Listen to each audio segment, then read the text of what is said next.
June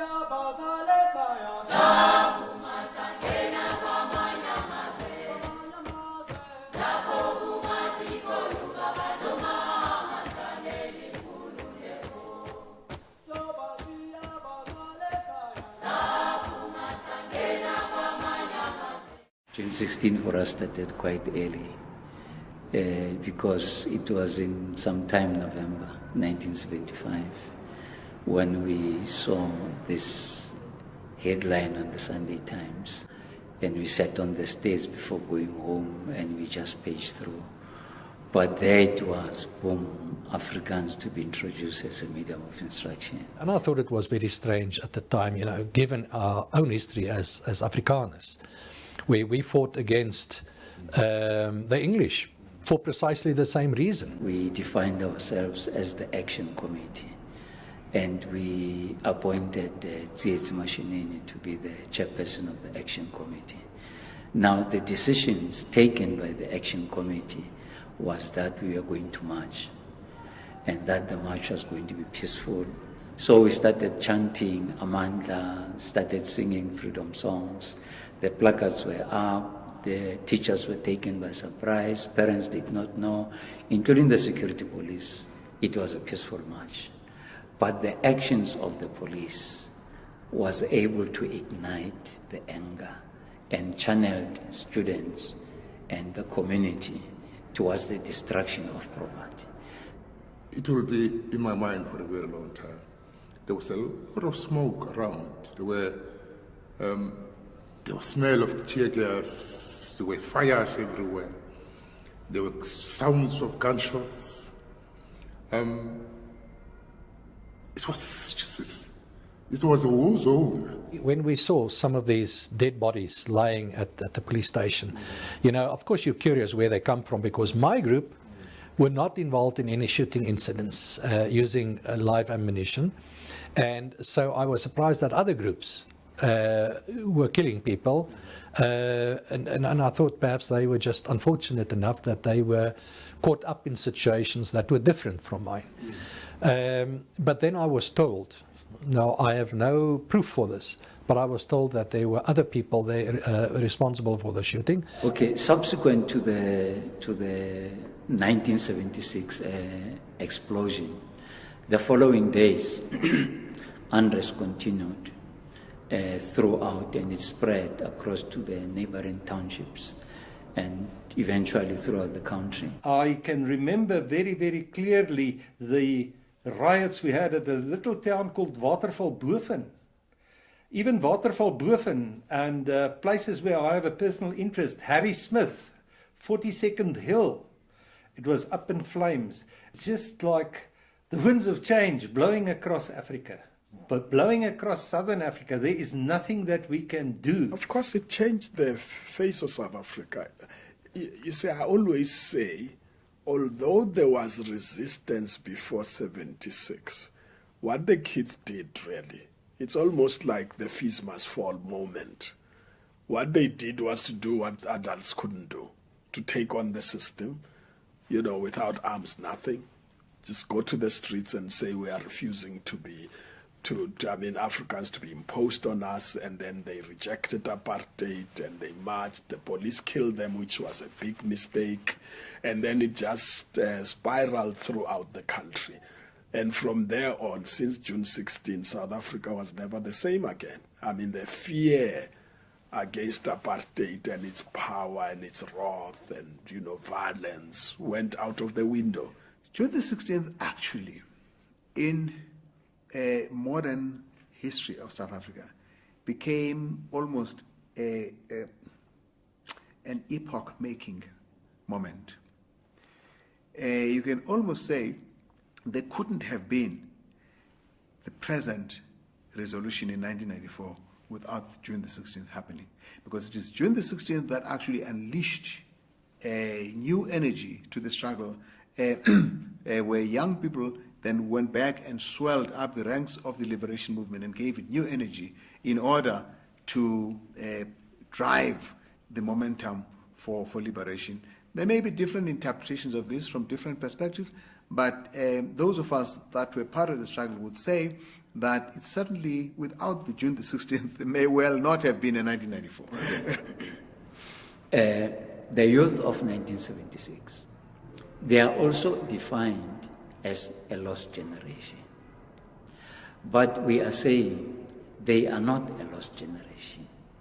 It is the generation that came when their nation needed them most. They presented themselves forward. When the clarion call was blown, they presented themselves in order to serve their own country. I think we formed the Student Representative Council, the SACC, which was, I think the first president was then Montsitsi. Then we continued to then mobilize for free education, away with Bantu education, equal education, and built networks with students around Soweto, sort of became leaders of the students' movement at that point in time. I was working underground, helping the student out of the country. I worked with a student. I was then arrested at the border gate of Swaziland when it was my turn now to leave the country. We were taken to Amsterdam police in the border gate of Swaziland, and also Krugersdorp prison. I was tortured there. I couldn't walk, I couldn't speak. I was taken to John Foster Square, 10th floor. When they took me to John Foster Square, they arrested my mom. They said they wanted the guns, and they're going to kill my mom if I don't reveal the guns or give them the guns. A week or two later, the interrogation started. Sure, I thought, okay, now this is serious. Interrogation started. We were asked about CSE. We were then asked about whether we worked for the ANC. I remember for 2 weeks in succession, days in succession, every day I would be picked up from my cell, go up to the 9th floor, get electrocuted, get beaten up. Just pray that this finishes and we go back to ourselves. I was in solitary confinement in Pretoria Maximum Prison, and we were supposed to be hanged, the 12 of us, because then we were called terrorists. I believe that we've been part of a system, an evil system, and we did not realize it while we were in it. We just did what we thought was right. I mean, I grew up thinking that was the way it's done, going to an all-white school, all-white church, all-white neighborhood. And I really think a lot of white people feel ashamed about some of the things that have happened in the past, and they don't want to talk about it. Some of them feel let down, some of them feel angry. The June the 16th reconciliation moment comes out of our commitment to creating the platform for reconciliation. It is where people like Pieter Bezuidenhout, whom you'll probably meet and interview, who was a former conscript under the old apartheid regime. And conscripts were conscripted for a year or two to be in the army, and then the all-white males were supposed to do this. And then, of course, after that, they go back to become civilians as normal. But during this time, they participated in, at least in the institution that was responsible for the enforcement of, if not exacting it directly, but their very presence was perceived as a way of ensuring that the will of the apartheid regime is carried out. I think what is unique for me about the conscript generation is that they are saying they don't want their grandchildren to live in the South Africa they lived through. And they say grandchildren because their children are almost adults now, so they emphasize on grandchildren. They don't want their grandchildren to live in this South Africa they are going through now, because it's a South Africa of bitterness, anger, unhappiness. They want to participate in building a new society where blacks and whites will live together in peace. And they want to make a contribution. That's the difference. It's not just, let's have tea together, this superficial type of reconciliation. I think there's pain both sides. There are pain from the side of the conscripts as well, because they fought a battle. They've been in Angola, they've been in Southwest Africa, they've deployed internally. They were children of their day, and I myself was a conscript, and I'm proud that I was in the military. I think to have been trained military-wise is a good thing, and I think it's good for any young person as well. But I realized the perception from the other side, and many of them sort of, at this stage of their life, they want to get closure. And they maybe question those years, but they also question today's things that have happened, Some of them might still carry some trauma from those years. Some of them might feel uneasy about certain things that is happening today. They might feel alienated. They might feel pushed aside because the defense force of those years is not portrayed positively.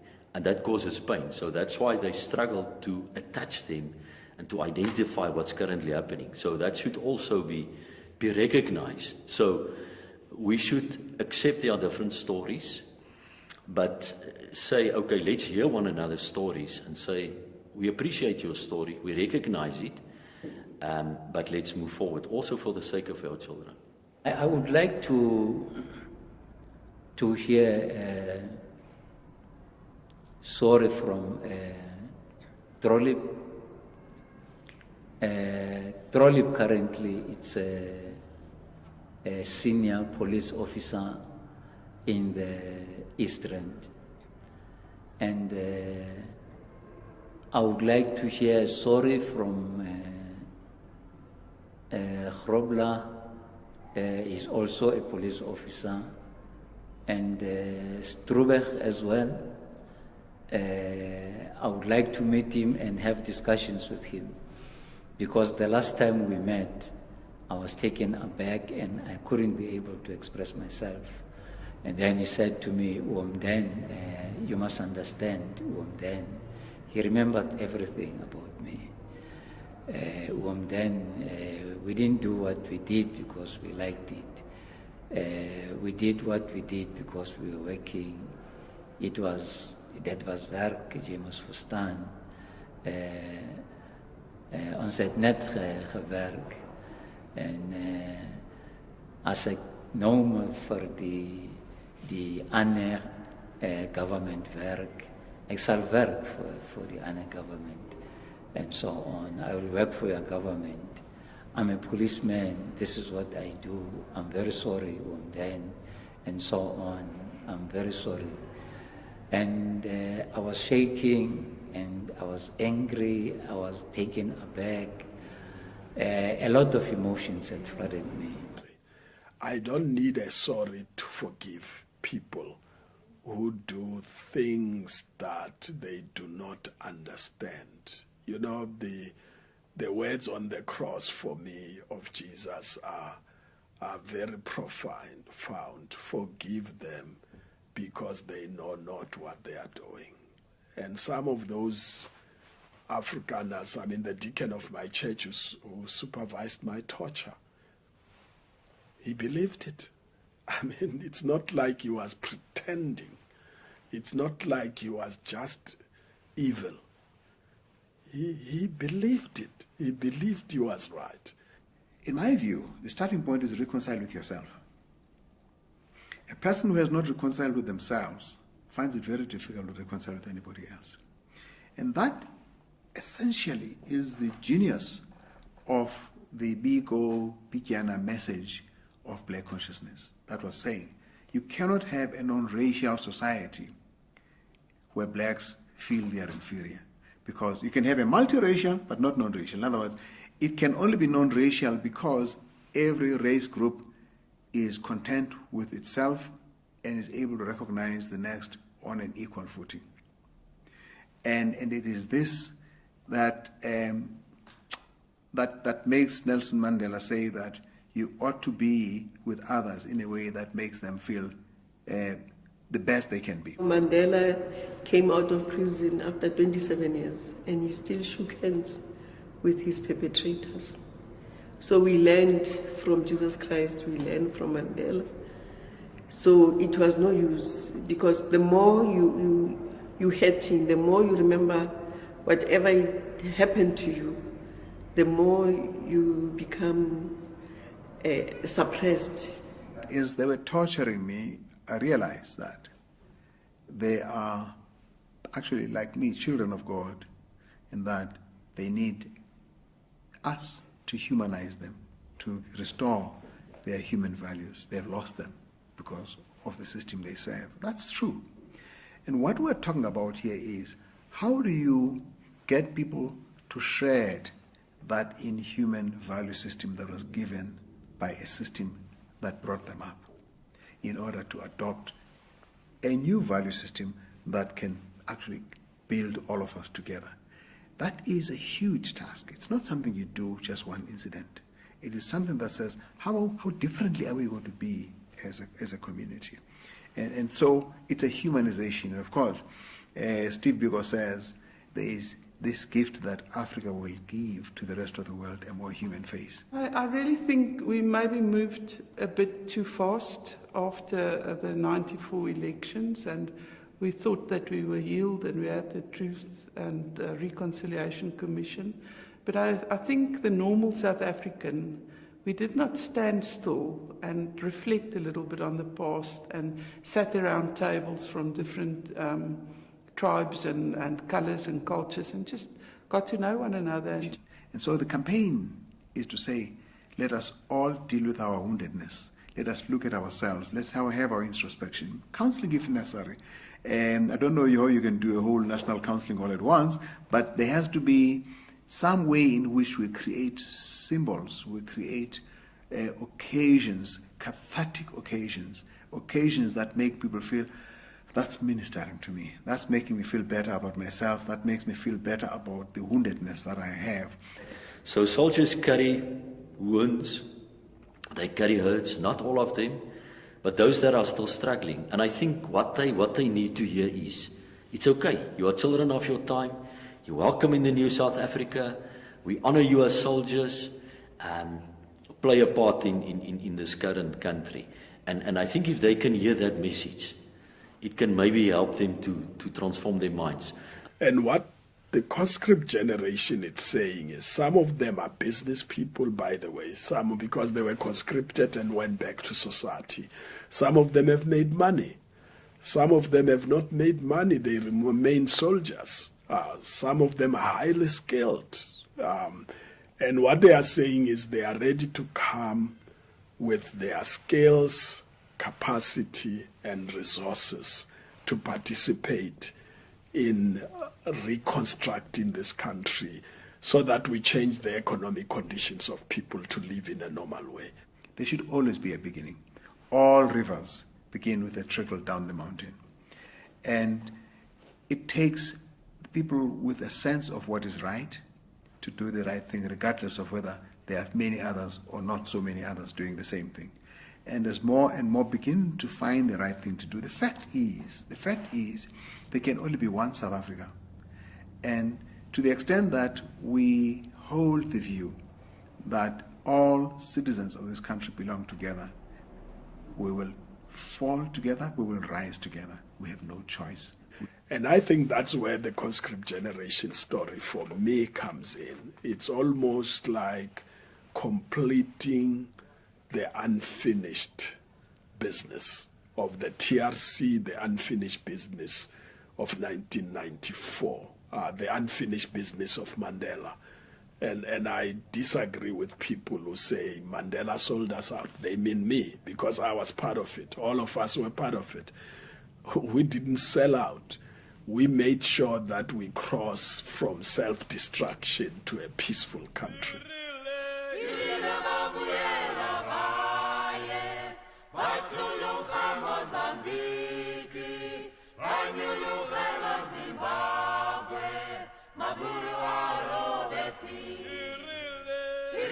Malawi.